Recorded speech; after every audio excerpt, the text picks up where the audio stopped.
Well, thank you both for your time. Congratulations on the win. Alyssa, we'll start with you because you got the opening goal.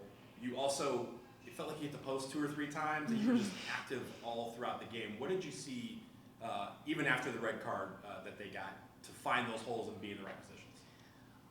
Honestly, the movement, like coming from our midfielders and the movement paired up with the strikers, it opened up those gaps. We've been working on like how to move with each other during training the past couple weeks, and that just really translated into the game today. So there was a lot of holes because of our movement, and like it was very planned and articulate, and it really worked out well for us today. You even got the hockey assist on Loza, I think it was Loza's second goal. Mm-hmm. 4-0, that's the largest, by the way, the largest win in club history. How does it feel to be a part of something like that?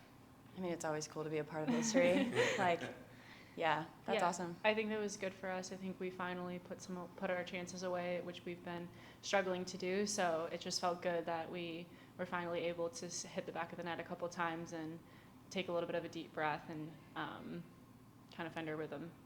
Justine, for you, the midfield I thought was tremendous tonight because it felt like throughout the entire game, the midfield especially was aggressive. And even after the red card and you had the delay due to the injury to Grosso, what was going on in the team huddle when you guys were kind of waiting to see what was happening with that? Because it felt like after that is when all engines were go. Yeah, we were obviously, she went down hard, so we kind of were just taking a second because that's a tough thing to see. So we were hoping that she was okay and everything, but at the same time, we still had a game to play. And I think that we were really just focusing on capitalizing on our opportunity with the man down.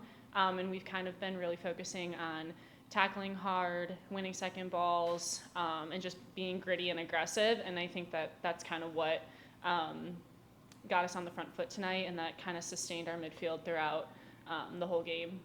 After the third goal, it's easy to kind of sit back and try and preserve the clean sheet, which you all were able to do. But again, those 50-50 balls and kind of the balls that were kind of trailing deep were times where you guys were being aggressive and keeping Fort Lauderdale on their back heel. What was the message after the third goal within you guys? Was it just keep going, or was it just see where the game may take you? No, I think today we were like, let's go, get as many as we can. And we also we're in a position for playoffs. If we win out, we have a lot of control into getting into the playoffs. So, and it's a possibility that it could come down to goal differential. So those goals are just as important, scoring as many goals and getting them in the back of the net as much as we can. And I think that was something that was maybe in the back of our minds, but once you kind of get the taste of scoring a goal, you just want to keep going. You see Justina hit the post, I hit the post.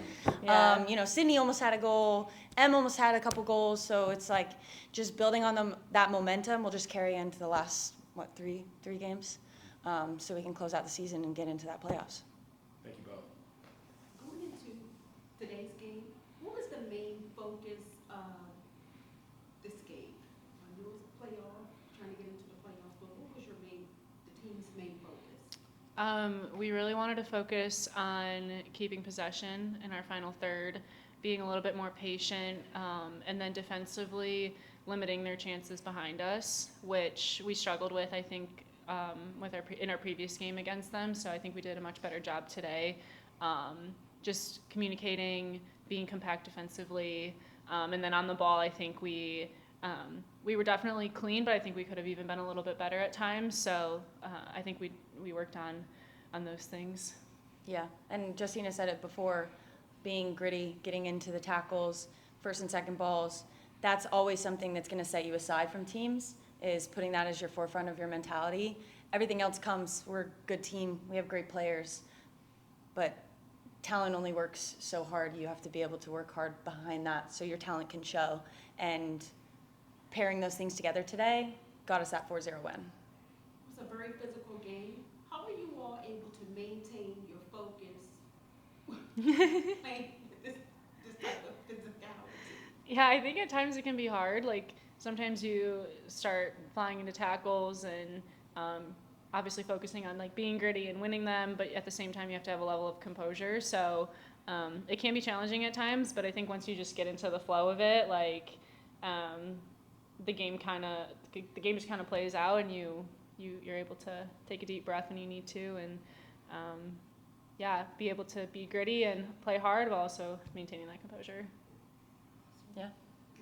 Yeah, I would agree. It was well said. And my last question is, what advice would you give the next generation who looks up to you all and that's trying to make it to this level?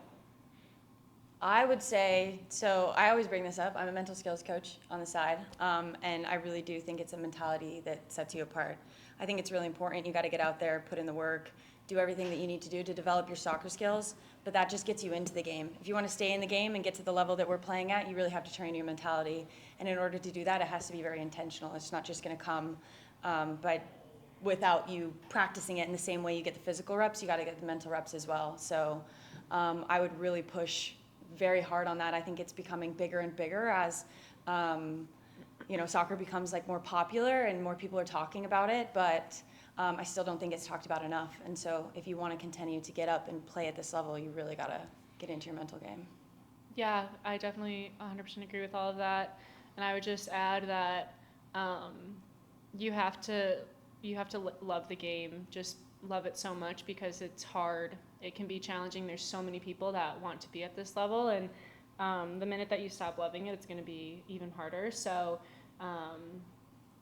as you're working on that stuff, as you're pushing, as you're being intentional, just make sure you understand why you're playing and who really loved the game when they were a little girl. And yeah, on those days when you're like, oh, I don't want to do this, you have to remember that there's a reason that you started, and just keep going. Yep.